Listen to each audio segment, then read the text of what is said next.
Thank you, Mr. Chairman. And thank you to all of our witnesses.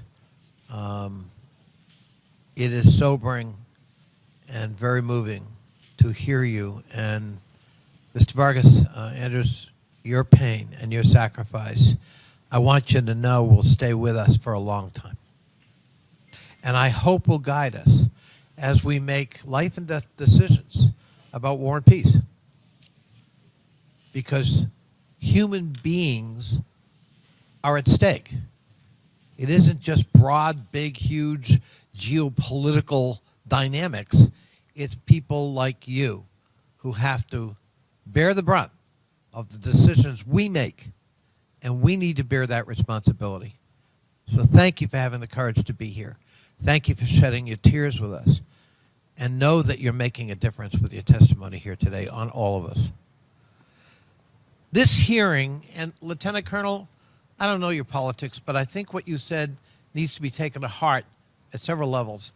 But let me pick the one about the reputation of the United States with respect to being a faithful ally. I couldn't agree with you more. I think that's really important, and it goes back to 1975, at least, in the fall of Saigon, which, by the way, was very messy. Not a pretty sight at all. Talk about faithlessness. All kinds of people were left behind in a very ugly and public way. And for years thereafter, it remained chaotic. Boat people coming from Vietnam, primarily, to get away from the communist regime. And you're right to point out the question of, will we be faithful to the Kurds?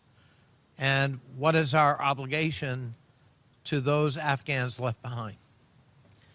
I also want to say, I hope this hearing doesn't descend into just let's pick on the other party's president, because that is a revisionist view of history and serves no purpose and does not bring honor to the table.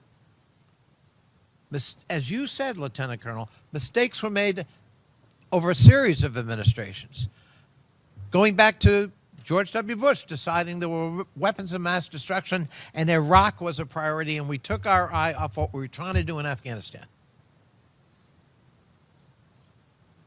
It wasn't President Biden who decided to meet with the Taliban and to exclude the government we were supporting from those negotiations in Doha. It was President Trump. Imagine what that did to the Afghan morale in the military and their government. To know that the United States, their chief patron and supplier and ally and partner in the field, had decided to only meet with what you've just described as a murderous, torturing, amoral force at best, the Taliban. It wasn't President Biden who set an absolute withdrawal date. It was President Trump.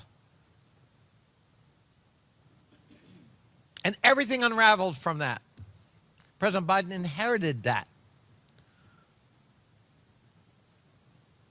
Yes, what happened in August of 2021 was messy and violent and something to be avoided at all costs if we could. But it didn't happen sui generis in August of 2021. It had a history. There was a context, and there were previous decisions made that led to that tragedy. And to try to now make this a partisan advantage cheapens the experience of so many who gave so much, including our Afghan allies. And I hope we keep that in mind, and I hope we can use this hearing to good purpose instead of narrow partisan political purpose, which in my view serves no purpose at all. Thank you, Mr. Chairman. I yield back.